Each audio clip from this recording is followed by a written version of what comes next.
কল ইণ্ডিয়াৰ প্ৰস্তাৱিত ডাম্পিং গ্ৰাউণ্ডক লৈ শংকিত গয়া।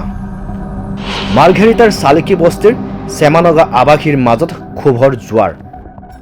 তিনিচুকীয়া জিলাৰ অন্তৰ্গত 83 নং মাৰ্ঘেৰিটা বিধানসভা সমষ্টিৰ 100 বছৰ গৰকা এখন পুৰণি গাঁও চালিকি গাঁও। গাঁওখনত কোনো এজন জনপ্ৰতিনিধিয়ে উপস্থিত নোহোৱাৰ ফলত দুখৰ বোজাই কোলাই পাচিৰে নধৰা হোৱাৰ অভিযোগ গাঁওবাসীৰ। বাট পথকে ধৰি অন্যান্য সুবিধাৰ পৰা বঞ্চিত চালিকিবাসী ৰাইজ। তাৰ মাজতে এতিয়া আন এক বিপদৰ সন্মুখীন হোৱাৰ অভিযোগ উত্থাপিত কৰিছে গাঁওবাসীয়ে। ইতিমধ্যে গাঁওখনৰ 200 মিটাৰ নিলগত কল ইণ্ডিয়া লিমিটেড মাৰ্ঘেৰিটাৰ এটা ডাম্পিং গ্ৰাউণ্ডৰ বাবে উদ্ধত হৈছে। চালিকি গাঁৱৰ কোনো এজন লোকৰ সৈতে কোনো ধৰণৰ আলোচনাৰ মিলিত নোহোৱাকৈ কিদৰে ডাম্পিং গ্ৰাউণ্ড বনোৱাৰ পৰিকল্পনা লৈছে, যাক লৈ এতিয়া ক্ষোভিত হৈ পৰিছে এইসকল অঞ্চলবাসী ৰাইজ। এই ডাম্পিং গ্ৰাউণ্ডৰ ফলত নানান বেমাৰ আজাৰ, প্ৰদূষণৰ ফলত ৰাইজৰ সাধাৰণ জীৱন যাপন ব্যাঘাত ঘটোৱাৰ সন্দেহ প্ৰকাশ কৰিছে অঞ্চলবাসীয়ে। আমাৰ সমস্যাটো সেইটোৱে যে ইয়াত কল ইণ্ডিয়া আৰু অসম চৰকাৰহে আমাৰ চালিকি গাঁৱৰ পৰা 200 মিটাৰ এৰি ইয়াত ডাম্পিং গ্ৰাউণ্ড বনাব বুলি এটা প্ৰপ'জল লৈ আছে তেখেতলোকে। আজিলৈকে আমাৰ লগত কোনো আলোচনাৰ ক্ষেত্ৰত অহা নাই, আমাক ইয়াত কোনো যোগাযোগ কৰা নাই।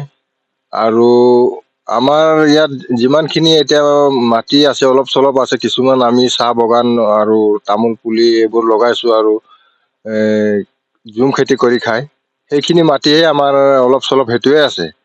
তো সেইটো যদি চৰকাৰে লৈ লয়, তেতিয়াহ'লে আমাৰ ইয়াৰ মানুহবিলাক আৰু আমাৰ ইয়াৰ জেনেৰেশ্যন, আমাৰ ল'ৰা ছোৱালীবিলাক ক'ত যাব, ক'ত থাকিব, কি কৰি খাব। আৰু আমাৰ ইয়াত কোনো চৰকাৰৰ পৰা আজিলৈকে বা কল ইণ্ডিয়াৰ তৰফৰ পৰা কোনো সা সুবিধা আমি নাই পোৱা। আৰু একমাত্ৰ আমাৰ এই যি অলপ চলপ মাটি আছে, সেই ওপৰহে আমি আমাৰ জীৱিকা চলি আছে, খেতি কৰি আমি খাই আছোঁ।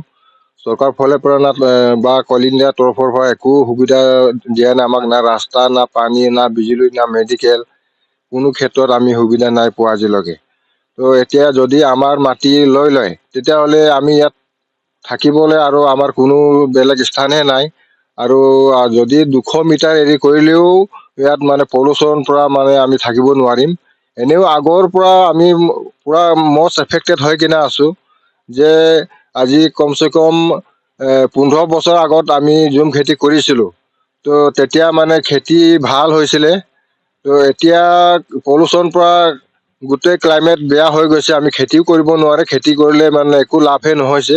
আমাৰ প্ৰব্লেমটো হ'ল এইটো নতুন ইছ্যু নহয়, 2017-18 পৰা মানে এই ইছ্যুটো চলি আহি আছে। 2017-18 পৰা আমি শুনি পাইছোঁ যে চৰকাৰে কল ইণ্ডিয়া লিমিটেড, আমাৰ লিডু, ইয়াত ডাম্পিং গ্ৰাউণ্ড কৰিবলৈ কাৰণে মানে প্ৰপ'জেল মানে পাছ কৰিছে মানে।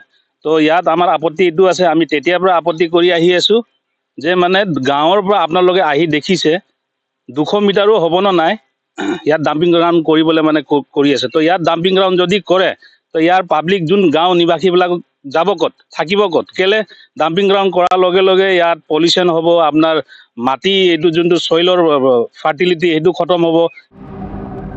আনহাতে ডাম্পিং গ্ৰাউণ্ড বনোৱাৰ চেষ্টা চলোৱা ঠাইতে হয় ঝুম খেতি, চাহ বাগিচা আৰু আছে তামোল পাণৰ বাগিচা।